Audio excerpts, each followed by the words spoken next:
Sorry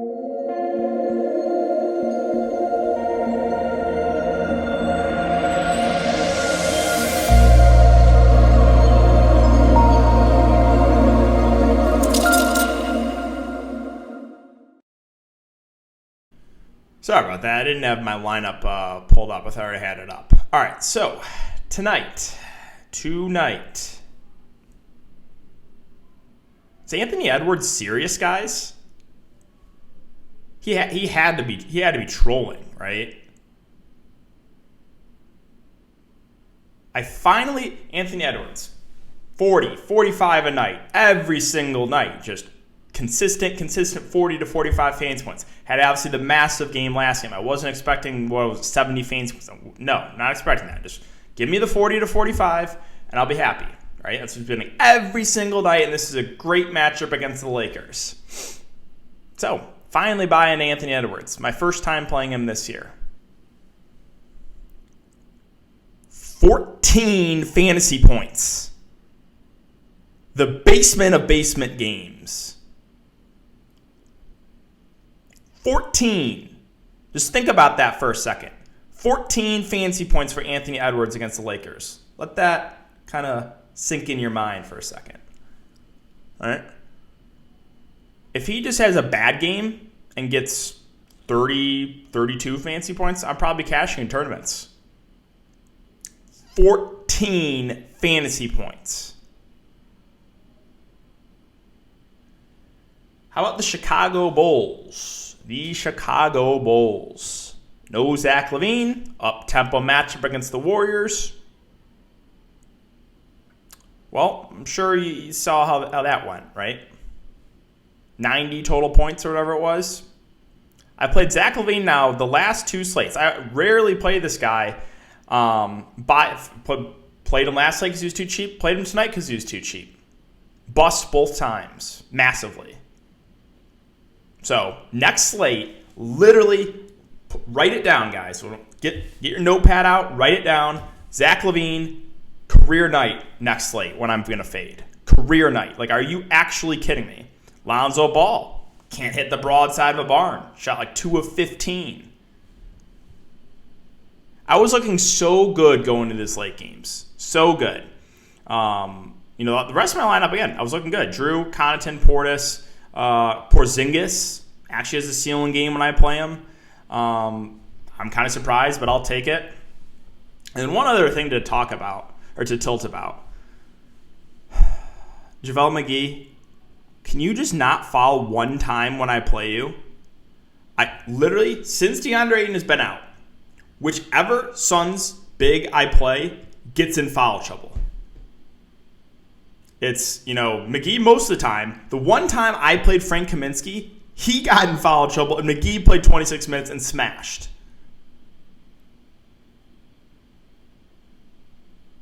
I'm in a lot of pain, guys. I'm really in a lot of pain.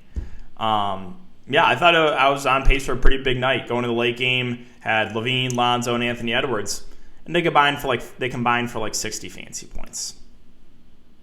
Yay! All right, let's go over the winning lineup. This is the Thunderdome. So winning lineup here: George Hill, NAW, who did get in foul trouble too. Josh Hart, Porzingis, Portis, Holiday, Gordon, and Harden. So ownership to go over. Porzingis, way more popular than Thunderdome. No surprise, he was too cheap, 60%. Portis, 90%. Holiday, 80%. Way higher than they were in lower stakes or even, my tournament I was in. Those guys, no surprise at all. They were great plays, especially the Milwaukee guys. And then Zach LaVine is very popular too. If you go, where's LaVine?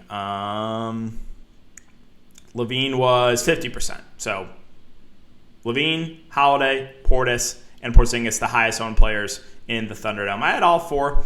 And again, LaVine, career night, lock it in next game.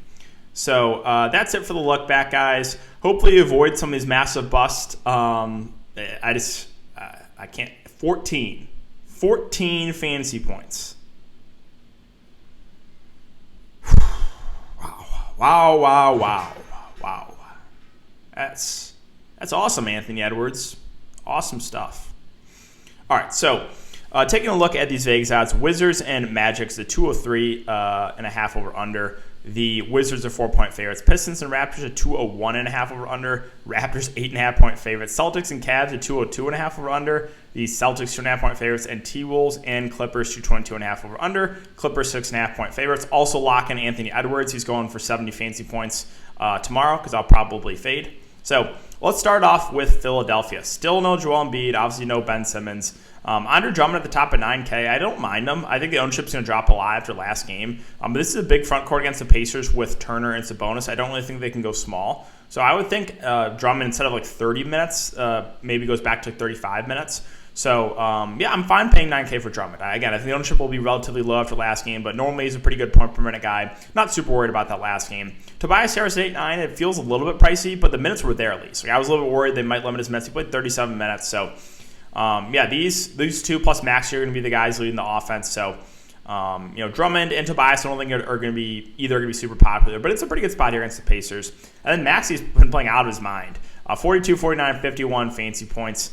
Started the year kind of slow, but has really turned on. He's playing massive minutes too. 39, 40 minutes. So like you're just getting 40 minutes a night from Tyrese Maxey. Now I don't think he continues to shoot this well, 12-19, but he is like getting it done in the peripheral stats department too. So even though the price is coming up, I'm still fine going to Maxey. The rest of Philadelphia is where like there's not much that stands out to me. Seth Curry, we know we're going to get out of him 35 minutes. Whether or not he hits the shots, I can't tell you. He's in play, but again, very scoring dependent. Some of these other 76ers just priced up too much from, when they were shorthanded, more shorthanded a few games ago, like guys like Milton, Korkmaz, feel a little bit too pricey for me. Niang at 4.7. Again, like those guys are all priced up. Danny Green, the minutes have really just not been great on him, but he is only 3.8K. If he goes back to like 30 minutes, you can play him in tournaments.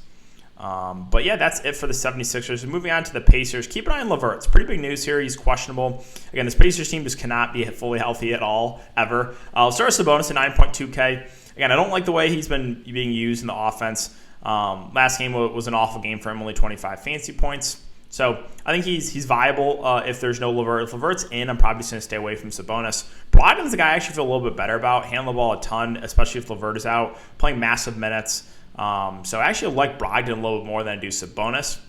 Miles Turner at 6.9K has actually had a pretty good year. He's playing around 30 minutes. He's good shot blocker, obviously 5, 6, 3 shot blocks or 3 block shots the last 3 games.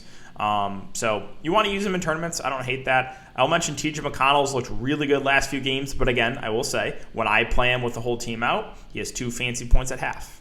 All right, but no, I fade him, or he just can't miss and just closing games alongside Malcolm Brogdon.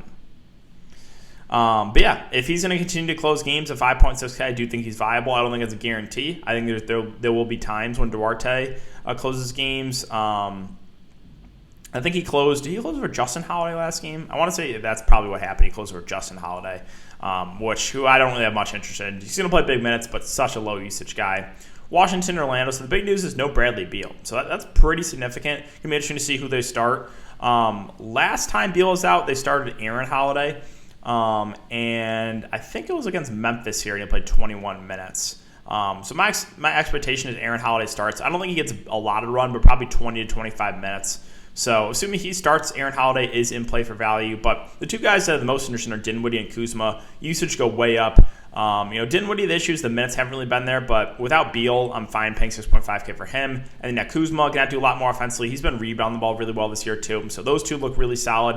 As far as the centers and Harrell and Gafford, Gafford at 4.4, always in play for tournaments, but probably only play 20 to 24 minutes. Chance he plays less because of he's always in foul trouble. Montrezl Harrell, 6.3K, up in closing games more. He probably plays 25 to 28 minutes. He's viable. He's played well. Like 2 of the last 4 games, 45 and 38 fancy points. And then some secondary options here. KCP, sure, like he'll play around 30 minutes, but he's pretty reliant on the scoring role. Neto might be asked to play a couple extra minutes here. I think he's viable, 3.2K. Like maybe Denny Advia, he might be asked to play a couple more minutes. So yeah, Washington, keep an eye on the starting lineup, but definitely a team that looks pretty appealing here without Bradley Beal. On the Orlando side, so Cole Anthony, 7.7, kind of cooled off last game. But, we've seen the upside from Cole, right? 51, 44, 61 fancy points.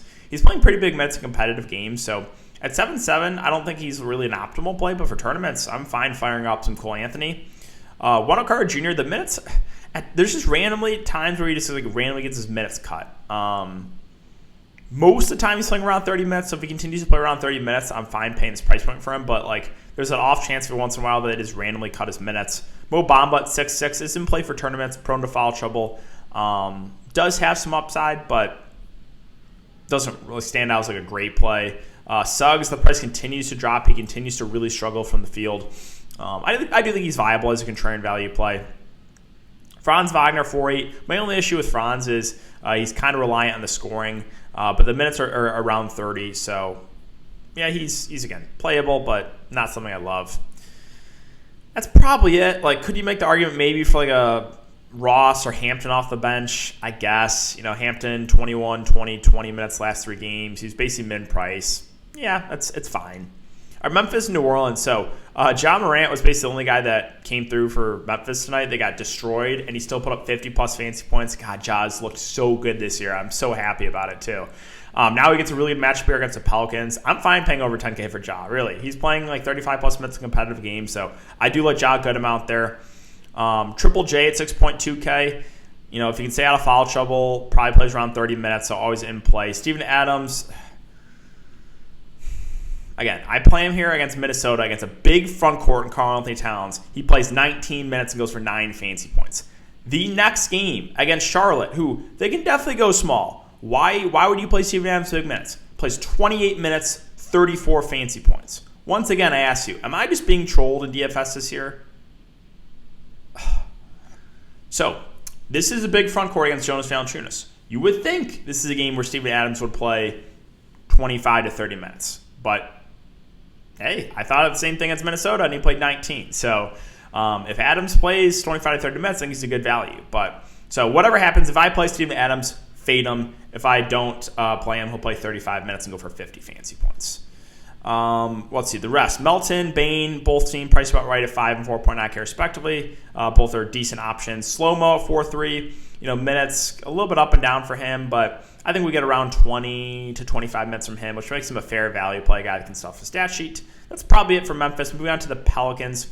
So keep an eye on Brandon Ingram. I was actually surprised that he did not play because he took part in practice on Thursday, but maybe they were holding him out for this game, didn't want him to play in the back-to-back. So monitor that status. Either way, I think Jonas Valanciunas is a good play here, a revenge game narrative. If he got in foul trouble tonight and still put up 42 fantasy points in 30 minutes, he's just been so consistent. So, I like me some JV either way. Would look a little bit better, though, if Ingram's out. Ingram himself, if he plays, there's no limit. I don't mind him as a contrarian spend up, but would have to monitor that status. If Ingram's out, then guys like Devontae Graham, NAW, Josh Hart all look like solid plays at their respective price points. Garrett Temple, for some reason, continues to play big minutes. I was surprised even with a couple guys back, he still played 36 minutes. So, yeah, Temple's playable. Again, I'm not sure why he's playing so many minutes, but he's only 3.5K. So, yeah, got to consider him. And even Herbert Jones, too. Pelicans are running a very condensed rotation. Herbert Jones played 23 minutes, too. So, he's viable as well. Detroit and Toronto. Detroit has been god-awful this year. Absolutely awful. Probably the worst team so far in the NBA. Grant, Sadiq Bey don't really stand out. Cade Cunningham, I'm fine going back to 5-6. Had a bad game tonight. Played 31 minutes, 20 fancy points, but still handling the ball a ton. Still a guy that is very high usage for this team. So, yeah, fine going right back to Cade there. Isaiah Stewart's just in foul trouble every single game. I mean, it's just a lock. He got 2 fouls in 2 minutes tonight. Only played 24 minutes. Without Kyle Olynyk, I think there's a chance he plays more. And that's a big if he can stay out of foul trouble. So I don't mind Stewart there for value. The rest of the Pistons, oh, man, this is just a disgusting team. Josh Jackson, probably not for me. Killian Hayes has been one of the worst players I've ever seen this year, but he continues to play around 30 minutes, 29, 31, 28 minutes. He's playable because he's sub 4K. He can still get you 8 fancy points in 30 minutes. But he also can still get you 25-ish. So I do have some interest in Killian Hayes at the price point, but you're not going to feel good about it at all. Luca Garza played the backup 5. Some people thought it'd be Trey Lyles. It was Luca Garza, but he didn't do much. Only the flat man price. Yeah, Trey Lyles again. I think he played less. He only played 15 minutes. So this Pistons team is just one of the worst rosters I've seen. All right, Toronto. So Siakam coming back. Fanfleet had a massive game last game, but Siakam coming back does lower the usage of Van Fleet, so he doesn't really stand out. Siakam himself, they've been taking it easy in his minutes. I'll pass there. OG Scotty Barnes, neither really stand out, I guess. So Scotty Barnes looks okay at this price point. He's played really well this year. So he's probably my favorite play on the Raptors. Gary Trent Jr., you can play him. He'll play 35 minutes, but super reliant on the scoring.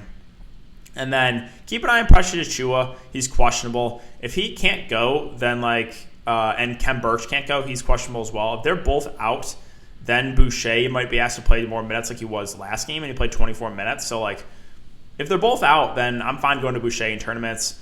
But just know the Raptors never want to play Chris Boucher minutes. So, all right, 2 games left, Boston and Cleveland. Jason Tatum, 10.4K. I think it's a solid spend up.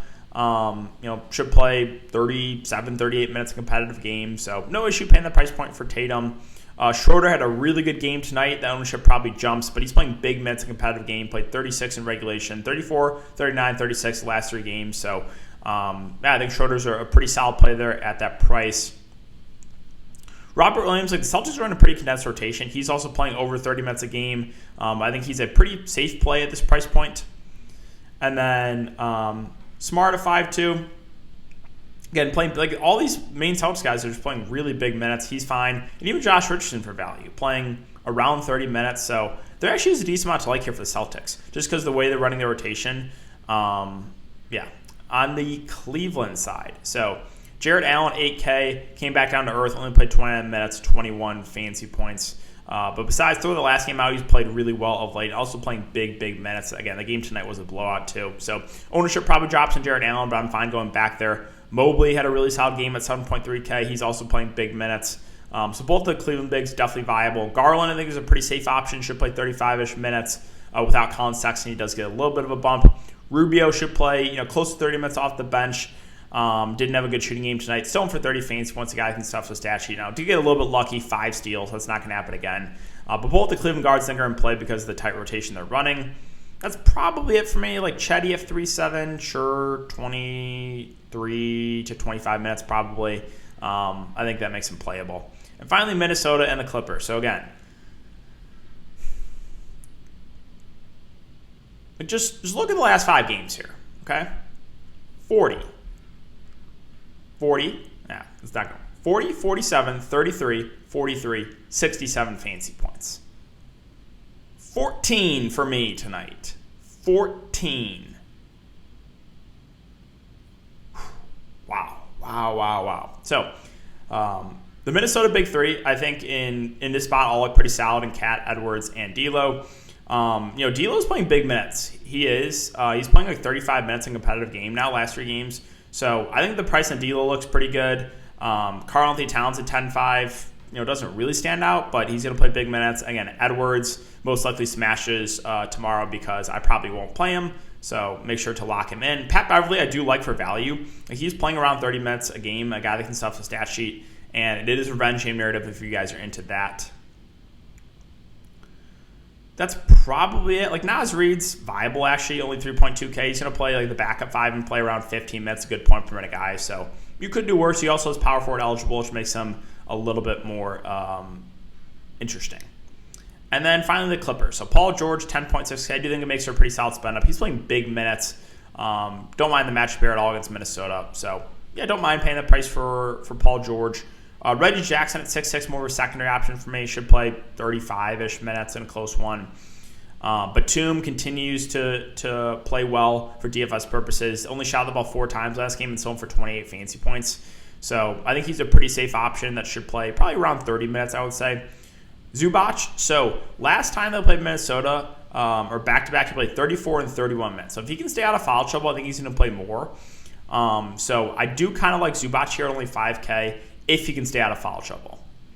And then Terrence Mann randomly got his minutes slashed out of nowhere, only played 18. So that's a little bit concerning. Eric Bledsoe played huge minutes, played 40 minutes, kind of out of nowhere. I don't think we get 40 minutes again from Bledsoe, but if we're going to get 30 plus from him at only 4.9K, I do think that makes him viable. And Luke Kennard, again, he's either boom or bust, right? He's going to hit his shots or he's going to bust and kill you. and can't make a shot. So he's always been played for tournaments. And then I don't mind Isaiah Hartenstein at 3.3K. She'll play the backup 5 and play 15-plus minutes. I think Ibaka is still in the G League. Yeah, I don't think he'll be back for this game. So Hartenstein probably gets all the backup 5 run. All right, guys, that's going to do it for the video. If you have enjoyed the content, make sure to hit that like button, subscribe, and hit the notification bell. Let's hope for no basement games for any of your players like I had with Anthony Edwards, Zach LaVine, and Lonzo Ball tonight. So I'm still very tilted. Probably not going to be able to sleep tonight because of it. But, yeah, guys, that's all I got. Good luck, and I will see you in the next video.